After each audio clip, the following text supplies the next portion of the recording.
Welcome back to another new video in SD Bio Life with Life Science RENEET 2026 final OMR response final answer কি এবং result কবে বেরোতে চলেছে NTA কি খবর দিয়েছে সে নিয়ে আলোচনা করব। তার সঙ্গে ওয়েস্ট বেঙ্গলে RENEET 2026 এর প্রত্যেকটা গভর্নমেন্ট কলেজের কত কাট অফ যেতে পারে একদম কলেজ ওয়াইজ 25টা কলেজ, তার সাথে প্রত্যেকটা ক্যাটাগরি ওয়াইজ আলোচনা করব যে তুমি তোমার স্কোর অনুযায়ী কোন কলেজটা পেতে চলেছ একটা এক্সপেক্টেড ধারণা করতে পারবে, যেটা তোমার কাউন্সেলিংয়ের প্রসেসে তোমাকে খুব সাহায্য করবে। গত বছর আমি এই নিটের যে কাট অফ দিয়েছিলাম, আমি জেনারেল ক্যাটাগরি বলেছিলাম 507, গেছিলো 505 পর্যন্ত এবং সেই সিট বাড়ার কথাও বলেছিলাম।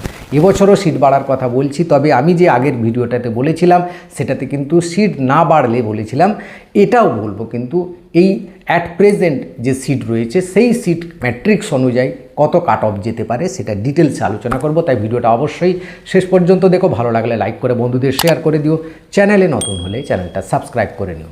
দেখো তোমাদের এখন যে ফাইনাল আনসার কি সেটা 2-1 দিনের মধ্যেই, খুব সম্ভবত সোমবারের মধ্যেই বেরিয়ে যাওয়ার সম্ভাবনা রয়েছে। তারপরে তোমাদের provisional OMR response sheet publish করবে, সেটাও তার ঠিক 2-1 দিন পরে পাবলিশ করবে এবং রেজাল্টের কথা এনটিএ জানিয়ে দিয়েছে 20 জুলাইয়ের মধ্যে রেজাল্ট বেরোবে, অর্থাৎ রেজাল্ট সম্ভবত 12 জুলাই অর্থাৎ সানডেতেই বেরোবে আশা করা যায়, কারণ ওই দিন সার্ভার ঠিকঠাক থাকে। তার 12 জুলাই যদি না বেরোয় 100% 19 জুলাই সেটাই হচ্ছে তার দেওয়া ডেডলাইনের মধ্যে লাস্ট সানডে। তো 12 তারিখ বা 19 তারিখের মধ্যে কিন্তু এই রেজাল্টটা তোমাদের বেরিয়ে যাওয়ার সম্ভাবনা রয়েছে। তো এইটা তো ঠিকই আছে, কিন্তু যারা ড্রপ দেবে না ঠিক করে রেখেছো বা কলেজ পেয়ে যাবে তাদের জন্য তো ঠিকই আছে, কোনো অসুবিধে নেই। কিন্তু যারা ভাবছো ড্রপ দেবে তাদের জন্য আমি বলবো আর সময় নষ্ট না করে তোমরা কিন্তু প্রিপারেশন শুরু করো, কারণ এমনি তোমরা কিন্তু 1.5-2 মাস পিছিয়ে গেলে, যার ফলে আর সময় নষ্ট হলে কিন্তু তুমি রেগুলারদের সাথে কম্পিটিশানে পেরে উঠবে না। এই নিয়ে একটি কথা বলি, ড্রপারদের জন্য একটি ইম্পর্ট্যান্ট কথা রয়েছে, যেটা ড্রপার বা রেগুলারদের নিট অ্যাসপিরেন্টদের জন্য নিট অ্যাসপিরেন্ট 2027 খুব ভালো খবর, বা যারা জেই দেবে তাদের জন্য অনলাইন রিপিটার ব্যাচ শুরু করছেন ফিজিক্স ইনস্টিটিউট।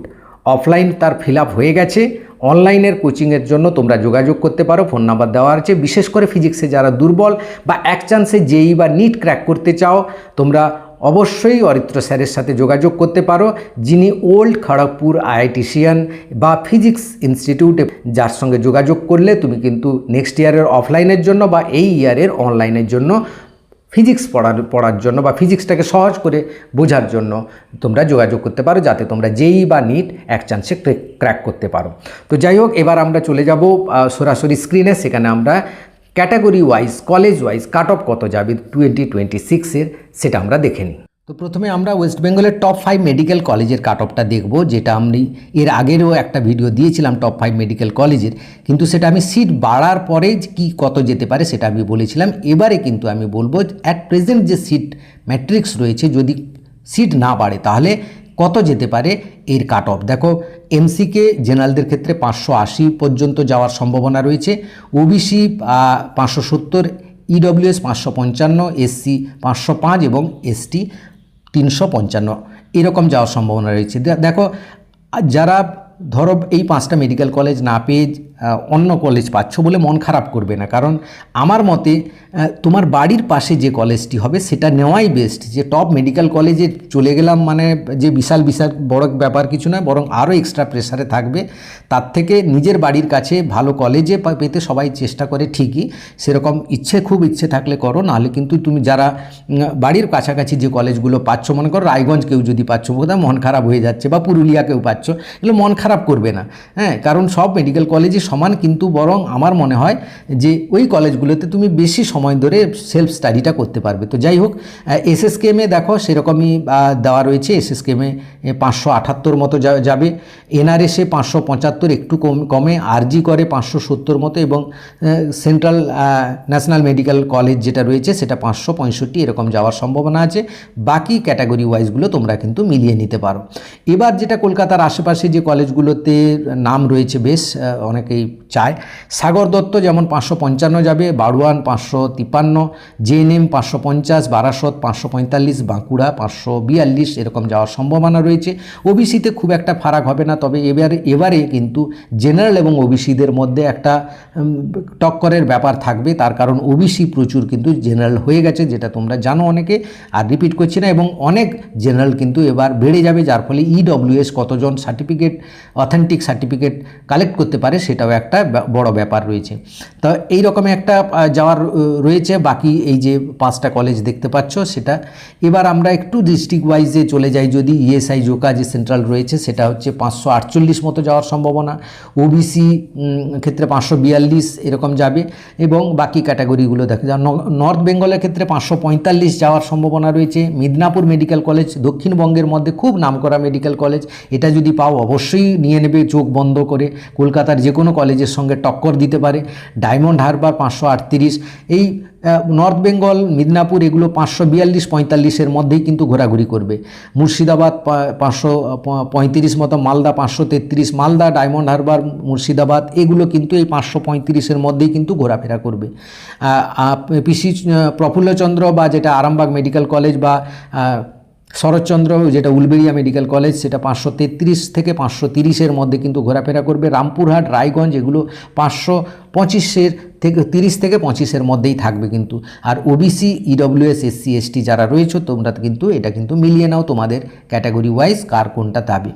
এবার আসি আরও একটু ডিস্ট্রিক্ট যাকে আমরা ইন্টিরিয়ার হিসাবে দেখি, খুব একটা যাদের কাট অফটা অনেকটা নিচের দিকে নামে লাস্ট রাউন্ড পর্যন্ত, এটা কিন্তু আমি লাস্ট রাউন্ড পর্যন্ত বলছি, এই যে বিশেষ করে ডিস্ট্রিক্ট লেভেলগুলোতে। আর যে টপ 5 মেডিকেল কলেজ সেগুলো রাউন্ড 3 পর্যন্ত, কারণ তাদের রাউন্ড 3তে প্রায় শেষ হয়ে যায় সমস্ত সিট। এবার পুরুলিয়াতে দেখো 525 মতো যাবে, কুচবিহারে 525 এরকমই যাবে, 525 থেকে 520 এরই মধ্যে কিন্তু ঘোরাফেরা করবে এই 4টা মেডিকেল কলেজ, 525 থেকে 520। তো লোয়েস্ট 520 পর্যন্ত এবারে নামতে পারে। তো শুভেন্দু বা বিজেপি সরকার যে সিট বাড়ার কথা বলেছে, যদি 650 সিট এবছরই বাড়ে, ধরে নিলাম 650-র মধ্যে 350 সিট বাড়লো, এই 520টা কিন্তু 510-এ নেমে আসবে, এটা কিন্তু খেয়াল রাখবে। হ্যাঁ, 510-এ কিন্তু নেমে আসবে, 520 আর থাকবে না। তাই এর নিচে যারা পেয়েছো তারা যে কাউন্সিলিং করবে না, কাউন্সিলিংয়ে অংশগ্রহণ করবে না এমনটা নয় কিন্তু, কারণ অনেক সময় সিট বাড়ে কিন্তু ফার্স্ট রাউন্ড সেকেন্ড রাউন্ডের পর বিভিন্ন কলেজে সিটগুলো বাড়তে থাকে, তাই পার্টিসিপেট অবশ্যই করবে। পুরুলিয়া দেখো ওবিসি কীরকম যাচ্ছে, তারাও সেই ওবিসিও 520 থেকে 515-এর মধ্যে থাকবে। ইডব্লিউএস এই 4টা কলেজে 560 থেকে 565-এর মধ্যে থাকবে। এসসি 530 থেকে 533-এর মধ্যে থাকবে, এবং এসটির ক্ষেত্রে দেখতে পাচ্ছ তোমরা 230 থেকে 240-এর মধ্যে। তো আশা করা যাচ্ছে এসটিতে 230 পর্যন্ত কাট অফ কিন্তু নামবে লাস্ট রাউন্ড পর্যন্ত।